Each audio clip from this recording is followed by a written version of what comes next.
Alléluia, Alléluia, Alléluia, Alléluia, Alléluia, Alléluia, Alléluia, Alléluia. Je suis le bon pasteur, dit le Seigneur. Je connais mes brebis et mes brebis me connaissent. Alléluia, Alléluia, Alléluia, Alléluia, Alléluia, Alléluia, Alléluia, Alléluia. Le Seigneur soit avec vous. Évangile de Jésus-Christ selon saint Jean.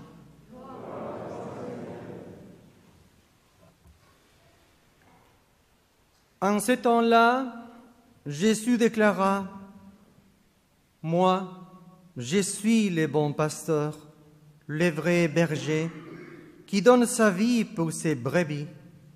Le berger mercenaire n'est pas le pasteur, les brebis ne sont pas à lui. S'il voit venir les loups, il abandonne les brebis et s'enfuit. Les loups s'en emparent et les dispersent. Ce berger n'est qu'un mercenaire et les brebis ne comptent pas vraiment pour lui. Moi, je suis le bon pasteur. Je connais mes brebis et mes brebis me connaissent. Comme le Père me connaît et que je connais le Père, et je donne ma vie pour mes brebis, j'ai encore d'autres brebis qui ne sont pas de cet enclos. C'est là aussi. Il faut que je les conduise.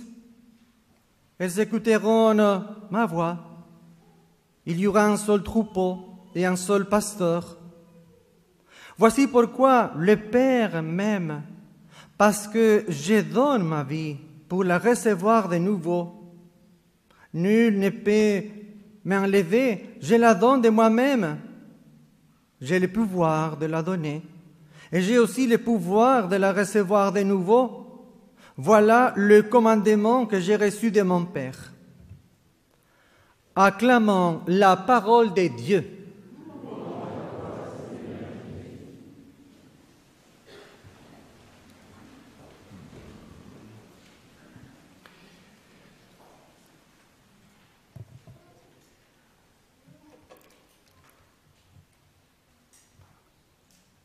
Avant de commencer à vous partager une petite réflexion par rapport à cette parole du Seigneur,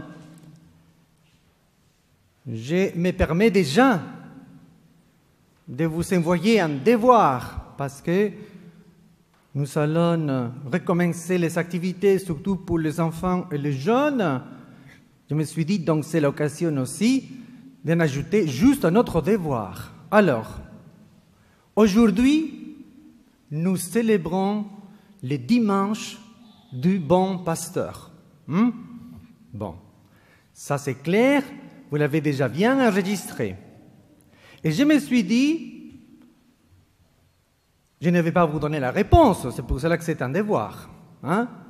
Dans l'évangile de Saint Jean, il y a 7 titres par lesquels Jésus s'identifie. Voilà. Aujourd'hui, donc, Jésus nous dit « Je suis le bon pasteur ». Et vous allez donc, cette semaine, aller vous plonger sur l'évangile de Saint Jean pour en découvrir encore les 6. Donc, ça y est, vous avez bien noté, c'est très bien, vous êtes très bons élèves. Et là,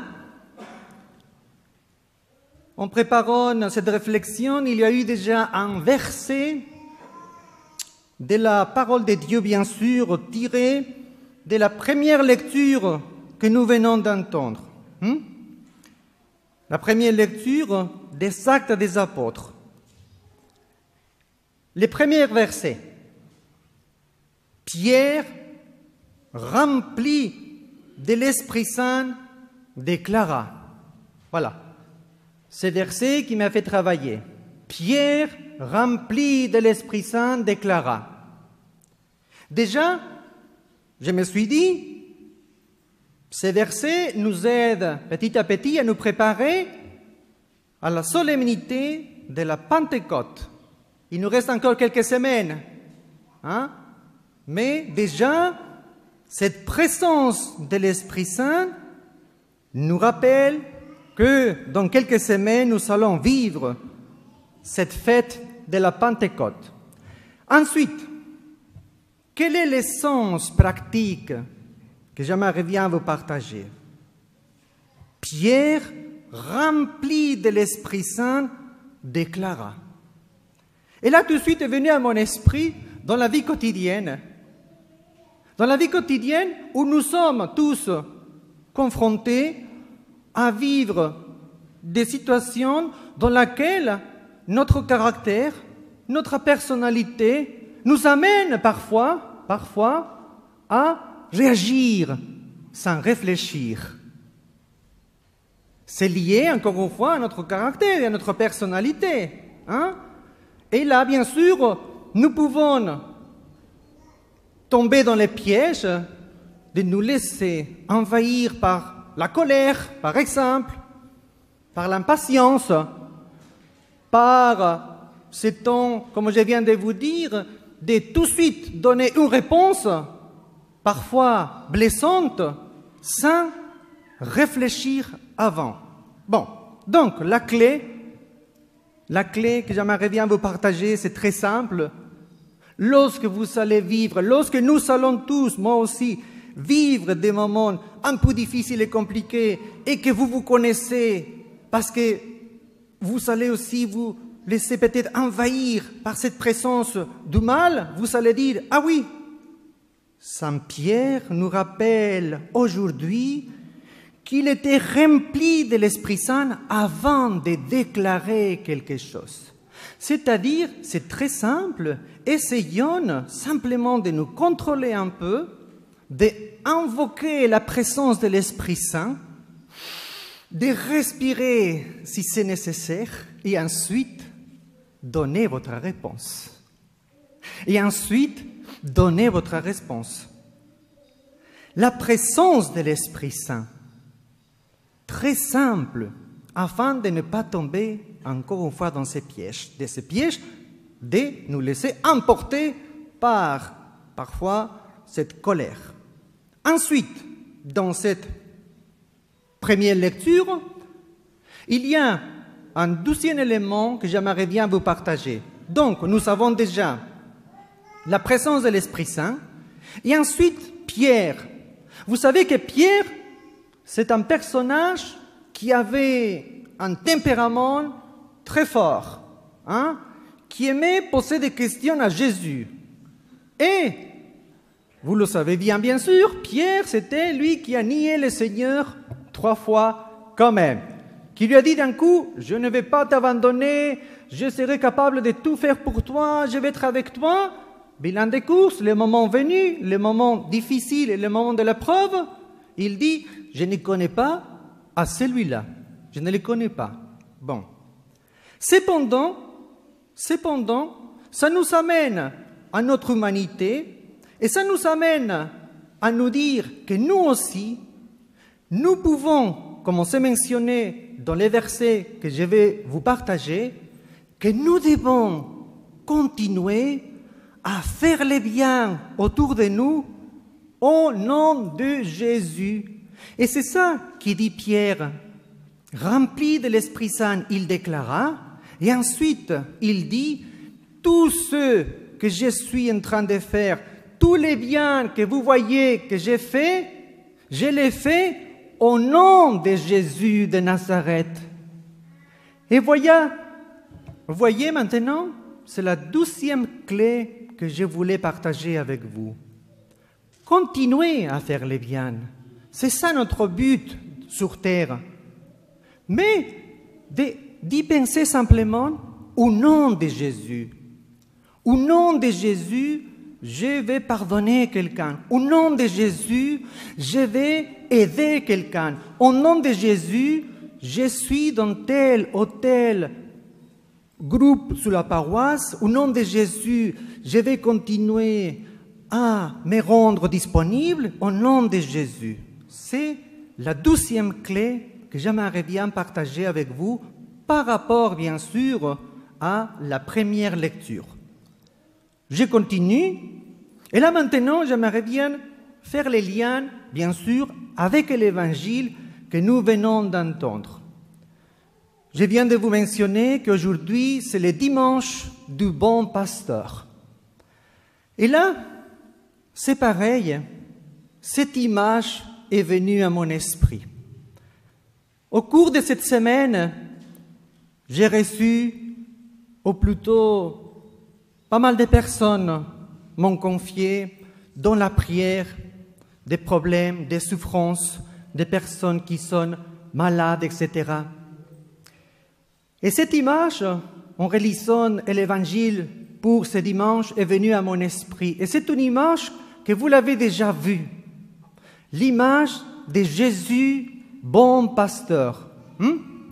Jésus, voilà, vous pouvez bien visualiser l'image de Jésus qui prend sous ses épaules la brebis, n'est-ce pas? Vous l'avez déjà l'image? Vous l'avez tous l'image? Jésus, et ensuite qui prend sous ses épaules la brebis perdue. Et là, dans ces moments, encore une fois, un peu compliqués pour nous tous, visualisez cette image.